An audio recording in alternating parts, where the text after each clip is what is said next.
Halo teman-teman, kembali lagi dengan saya Kusnal Jayadi atau biasa dipanggil dengan Pak Edi. Untuk kita hari ini atau konten kali ini itu berkaitan dengan materi kedua dari mata pelajaran di fondasi, yaitu konsep dasar sistem. Nah, untuk lebih mudahnya kita langsung share screen saja. Oke, ini sudah terlihat. Ini materi kita hari ini tentang konsep dasar sistem ya. Jadi untuk isi dari materi hari ini yaitu tentang sistem, apa itu subsistem, kemudian data dan informasi, siklus hidup informasi, dan juga kualitas informasi. Mengenai sistem itu sendiri, jadi sistem itu merupakan kumpulan dari elemen-elemen, di mana elemen-elemen dari sebuah sistem itu berupa adanya data, kemudian jaringan kerja, SDM atau orang yang terlibat, kemudian ada teknologi. Dalam hal ini bisa dibilang hardware ataupun software. Nah, selain itu, kadang sebuah sistem itu juga memiliki subsistem atau istilahnya sistem yang berada di dalam sistem itu sendiri. Nah, subsistem bisa dibilang sebagai bagian dari sebuah sistem. Di mana nanti contohnya, misalnya kita punya sistem akuntansi. Nah, sistem akuntansi itu memiliki beberapa subsistem. Misalnya subsistem akuntansi untuk penjualan, subsistem akuntansi yang berupa untuk pembelian, subsistem akuntansi yang digunakan untuk gajian, ataupun subsistem akuntansi yang berupa untuk pengelolaan biaya. Jadi ini gambarannya. Jadi misalnya ada sistem X, nah sistem X itu terbagi menjadi 3 subsistem, yaitu subsistem subsistem B, dan subsistem C. Kemudian terkadang subsistem A itu sendiri juga memiliki subsistem lagi. Misalnya subsistem A1, subsistem A2, dan seterusnya apabila memang memiliki subsistem. Nah, di sini mengenai gambaran sistem itu sendiri, seperti yang dibilang tadi, bahwa dalam sebuah sistem, jadi ini dikatakan sebuah sistem, itu kadangkala memang memiliki beberapa subsistem di dalam sistem itu sendiri, sehingga dia membentuk sebuah sistem yang besar, di mana di dalamnya terdapat beberapa subsistem yang saling terkait. Nah, subsistem yang saling terkait itu di sini digambarkan bahwa dia terhubung melalui sebuah interface atau sebuah antar angka. Terus kemudian masing-masing subsistem di mana masing-masing sistem di mana kadang ada subsistem atau sistem itu sendiri memiliki boundary atau istilahnya batasan atau limitasi apa yang bisa dikelola atau apa yang bisa diproses oleh sistem tersebut. Di mana di dalam sebuah sistem itu terdiri dari 3 bagian, yaitu ada kegiatan input, ada kegiatan proses, dan juga kegiatan untuk output. Nah, mengenai unsur-unsur sistem itu sendiri, jadi ada 3 unsur pembentuk sistem, yaitu ada input, ada proses, dan juga ada output. Nah, di sini input itu bisa berupa data atau informasi yang tentunya dibutuhkan oleh sebuah sistem untuk selanjutnya diproses sesuai dengan ketentuan proses yang telah ditentukan. Nah, untuk proses itu sendiri, jadi isinya berupa algoritma atau prosedur pengolahan untuk input informasi. Nah, sementara kalau untuk output itu sendiri, dia uh, jadi asalnya kan dari input kemudian diproses, sehingga setelah diproses itu outputnya itu berupa informasi yang sudah diolah oleh algoritma. Namun di sini juga terlihat ya, setelah jadi output dia ternyata juga bisa menjadi inputan lagi atau sebagai feedback dari proses dari sistem yang lain. Jadi sebenarnya dia sebagai informasi dari output informasi dari sistem A, nanti dia juga bisa menjadi inputan untuk sistem B. Jadi output sebuah sistem dapat menjadi input dari sistem yang lain. Jadi contohnya misalnya sistem pengelolaan data mahasiswa. Nah, di situ kan ada pengelolaan data mahasiswa ya, di mana bisa input data mahasiswa, bisa untuk mengelola data mahasiswa. Nah, output dari sistem informasi pengelolaan data mahasiswa tersebut dipergunakan oleh sistem lain, misalnya sistem informasi pengelolaan data kelas, atau mungkin sistem informasi pengelolaan data nilai, atau sistem informasi pengelolaan data program studi yang mana di dalamnya terdapat daftar mahasiswa di dalam program studi tersebut. Jadi sehingga output sebuah sistem itu kadangkala juga bisa menjadi input dari sistem yang lain yang saling terhubung. Nah, berikutnya setelah kita mengenal sistem, kita ketemuan dengan data dan informasi. Jadi data di sini merupakan kenyataan yang menggambarkan suatu kejadian ataupun suatu nyata. Itu bisa berupa kejadian atau suatu nyata itu dianggap sebagai data. Nah, kalau kejadian itu adalah sesuatu yang terjadi pada saat tertentu. Jadi dalam dunia bisnis misalnya ada perubahan dari suatu nilai yang disebut transaksi. Jadi istilahnya itu bisa dibilang sebagai sebuah data. Nah, selain itu kalau selain kejadian ada juga yang namanya satwa nyata, yaitu objek-objek nyata yang terjadi yang berada di sekeliling kita, misalnya tempat, benda, atau orang, itu bisa dibilang sebagai sebuah data. Nah, berikutnya selain data ada yang namanya informasi. Nah, informasi itu berasal dari data.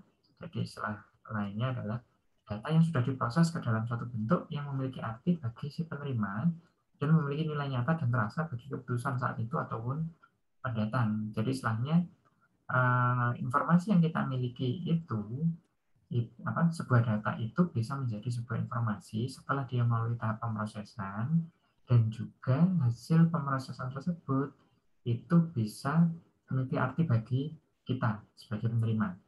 Jadi istilahnya kalau misalnya uh, orang tua mendapatkan data informasi berupa daftar nama mahasiswa angkatan 2021 lah, itu bagi orang tua kita daftar nama tersebut kan yang sebenarnya itu adalah informasi bagi orang lain, itu belum tentu menjadi informasi bagi orang tua kita, jadi orang tua mahasiswa. Jadi kenapa kok seperti itu? Karena bagi orang tua mahasiswa itu daftar nama mahasiswa itu istilahnya tidak begitu signifikan manfaatnya. Jadi nilainya bagi orang tua mahasiswa itu tidak memiliki dampak nilai signifikan.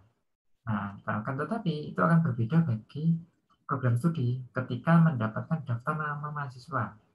Nah, dari daftar nama mahasiswa tersebut kan bagi program studi merupakan sebuah informasi. Kenapa? Untuk melihat daftar nama mahasiswa yang berada di program studi yang dimiliki, sehingga uh, nama mahasiswa itu menjadi sebuah informasi bagi program studi, tapi untuk orang tua mahasiswa itu hanya sebagai data saja karena tidak bisa memberikan nilai nyata.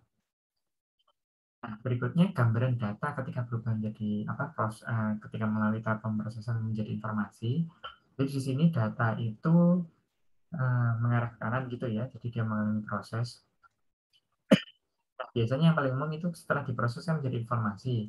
Namun kadangkala setelah diproses itu dia selain menjadi informasi, data itu setelah diproses itu juga bisa menjadi data itu sendiri. Jadi dalam arti setelah diproses nanti dipakai untuk sistem yang lain sebagai data untuk diproses lebih lanjut.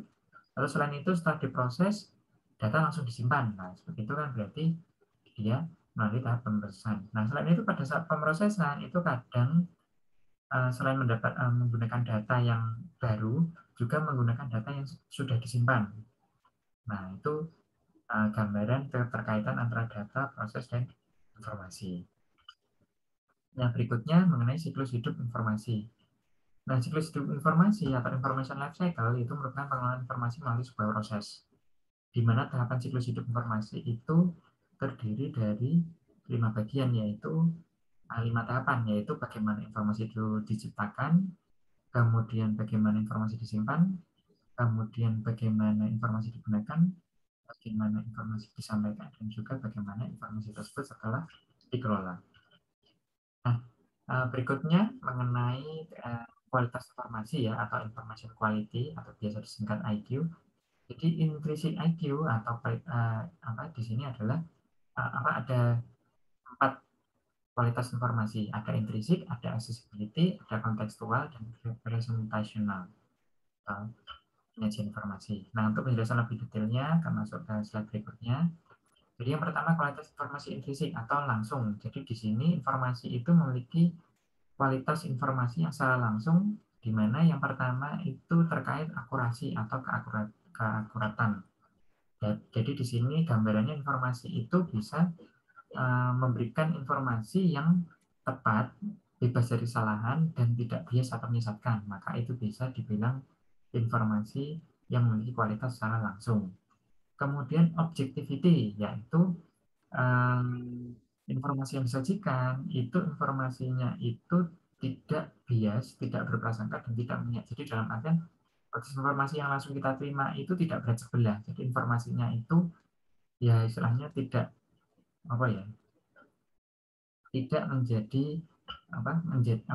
informasinya sesuai dengan yang diinginkan. Jadi tidak kakek informasi tapi sing kangge cuma beberapa sehingga informasinya sifatnya tidak bias. Kemudian believable, jadi bisa dipercaya. Jadi informasi yang kualitasnya langsung bisa dilihat itu apabila dia informasinya bisa dipercaya.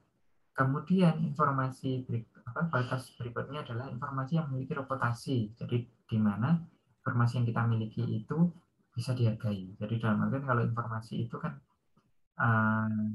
bermanfaat, jadi itu bisa dihargai oleh mereka yang mendapatkan informasi tersebut. Jadi misalnya kalau ada yang tanya mengenai uh, pendaftaran kuliah di kampus kami gitu ya, jadi isi informasinya itu prosesnya melalui tahap A, melalui tahap kemudian masuk ke tahap B, kemudian ke tahap C lah. Seperti itu kan berarti mereka yang mendapat informasi tersebut itu kan mendengarkan dengan baik, sehingga informasinya itu berkualitas secara langsung.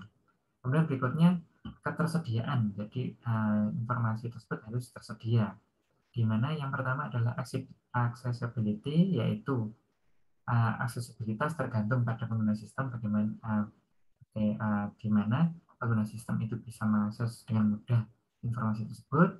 Kemudian berikutnya di sini apabila informasi yang tepat namun tidak dapat diakses, maka informasi tersebut ya bisa dibilang tidak memenuhi kebutuhan. Jadi dalam artian misalnya informasi ada info, oh nilainya sudah ada, tapi kan yang bisa lihat nilai, nah misalnya kalau masih perkuliahan belum selesai itu kan kadang ada dosen yang sudah input nilai, tapi nilai tersebut tidak bisa diinformasikan kepada mahasiswa, jadi masih harus dievaluasi dulu di tahap program studi sebelum disajikan kepada mahasiswa, sehingga informasi tersebut ada atau tepat tapi tidak bisa diakses mahasiswa.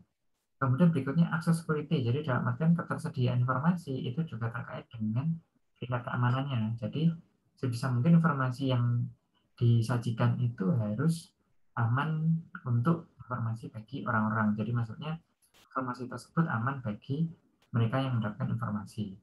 Kemudian berikutnya informasi tersebut juga harus aman dari ketika terjadi permasalahan, misalnya listrik mati atau server rusak, maka secara karena ada bencana, jadi informasi tersebut harus tetap bisa tersedia, jadi melindungi informasi dari bencana alam. Jadi informasi yang berkualitas di mana dia memiliki akses security.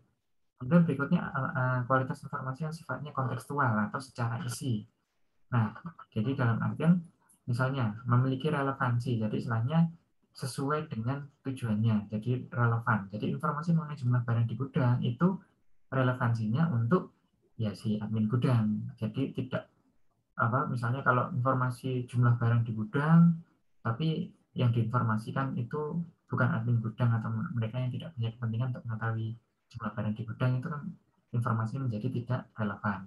Kemudian value added. Nah, misalnya adanya manfaat dari sebuah sistem informasi, dari sistem informasi penjualan itu nanti dia uh, apa, bisa memberikan uh, informasi tambahan, yaitu mengenai apakah kita mendapatkan laba ataupun rugi. Jadi dalam artian kita kenapa sih kok bikin sistem informasi penjualan? Nah, kalau tidak pakai sistem informasi penjualan, apakah tidak bisa mengetahui laba dan rugi? Ya sebenarnya bisa, cuma mungkin kalau dengan keberadaan sistem informasi penjualan, maka output informasinya itu memiliki nilai lebih, yaitu bisa membantu menghitungkan perhitungan laba dan ruginya. Kemudian timelines. Jadi setelahnya kualitas informasi tersebut memiliki batasan waktu. Jadi misalnya perhitungan laba dan rugi kapan sih diberikan? Ya biasanya kan di akhir bulan. Kenapa kok akhir bulan? Nah kalau diinformasikan di awal-awal nanti takutnya di belakang-belakang berubah nilainya. Sehingga dalam artian sing dikira saiki untung tiba no di akhir bulan ternyata merugi. Terus kemudian berikutnya completeness. Jadi dalam artian penyajian informasi itu harus informasi kualitasnya secara lengkap. Misalnya untuk atribut untuk data master barang dari sistem informasi penjualan itu harus lengkap. Ada kode, ada nama, ada harga, terus misalnya ada suppliernya siapa, misalnya seperti itu.